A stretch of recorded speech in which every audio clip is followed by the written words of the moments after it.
Jaya booster சுகரை control பண்ணும், உங்க ஆரோக்கியத்தை மீட்டு தரும். சர்க்கரையை கட்டுப்படுத்துறதுக்கான எளிமையான வழிமுறை, இயற்கையான வழிமுறை. அனைத்து மருந்து கடைகளிலும் கிடைக்கும். நம்முடைய அன்பு தலைவர் வைகோ அவர்களுடைய சமத்துவ நடைபயண நிறைவு விழாவின் தலைவர், மதுரை தெற்கு சட்டப்பேரவை தொகுதியினுடைய உறுப்பினர் அருமைக்குரிய அண்ணன் பூமிநாதன் அவர்களுக்கும், வரவேற்புரையாற்றிய அன்பிற்குரிய சகோதரர் முனியசாமி அவர்களுக்கும், வாழ்த்துரை வழங்கி அமர்ந்திருக்கின்ற மதுரை வடக்கு சட்டப்பேரவையினுடைய உறுப்பினர் திமுகவின் மாவட்ட செயலாளர் அருமை அண்ணன் கோ தளபதி அவர்களுக்கும், இங்கே பங்கெடுத்திருக்கிற முதன்மை செயலாளர் என் பெருமரியாதைக்குரிய சகோதரர் அண்ணன் துரை வைகோ எம்பி அவர்களுக்கும்,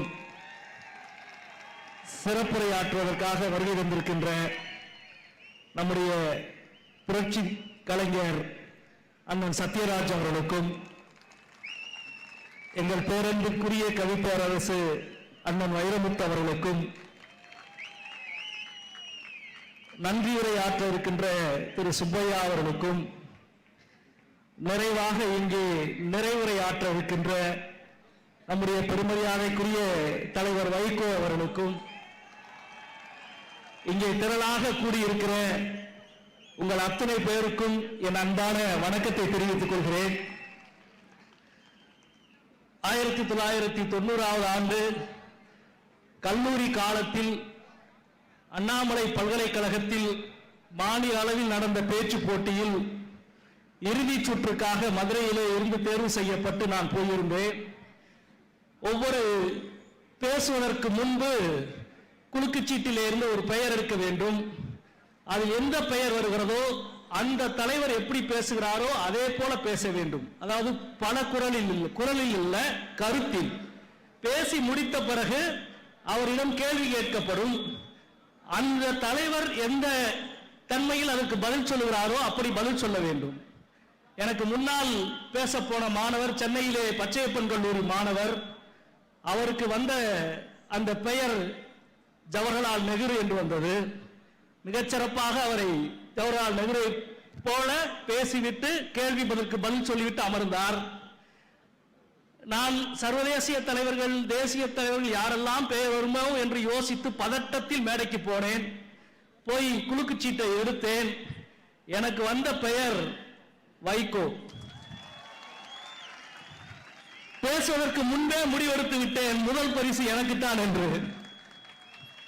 அவ்வளவுதான். போய் நின்று என் துண்டு போடுகிற பழக்கம் இல்லை. காலரை இப்படி இழுத்து விட்டேன். அந்த மேடையில் 5 நிமிடம் கர்ஜனையாக பொழிந்து தள்ளிய ஒரு நிகழ்வு.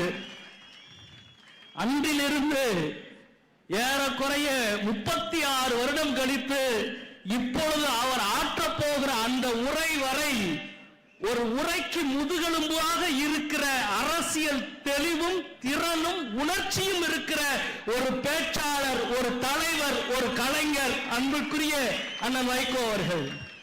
நாடாளுமன்றத்தில் எப்பொழுதெல்லாம் அவர் பேசினார் என்பது கணக்கில்லை. ஆனால் நாடாளுமன்றத்தின் அரங்கத்தில் எதிரொலித்துக் கொண்டே இருக்கிற ஒரு தமிழனின் குரல், காலத்துக்கும் எதிரொலிக்கிற குரல் அண்ணன் வைகோ அவர்களுடைய குரல்.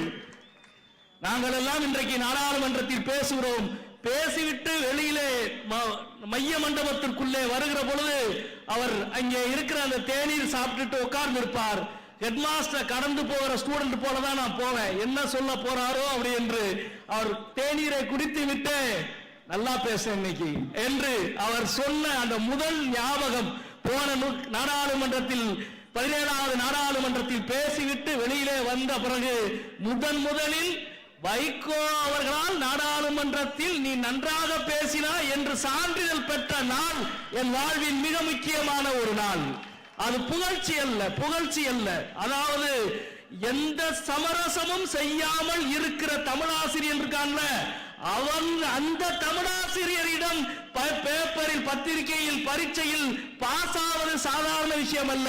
அப்படி ஒரு கடுமையான தமிழாசிரியரை போல மொழியால், அறிவால், அரசியல் திறனால், அரசியல் அனுபவத்தால், பழக்கத்தால், மொழி வளமையால் 360 டிகிரியில் என்னால் சுழல முடியும் என்று 81 வயதிலும் 6வது நடைபயணத்திலும் 6000 கிலோமீட்டர் நடந்து வருகிற பொழுது கூட சிலம்பம் சுற்றி வருகிற ஒரு வீரனுக்கு இந்த தமிழ் மண்ணின் சார்பில், மதுரை மண்ணின் சார்பில் நான் வருக வருக என்று வரவேற்கின்றேன்.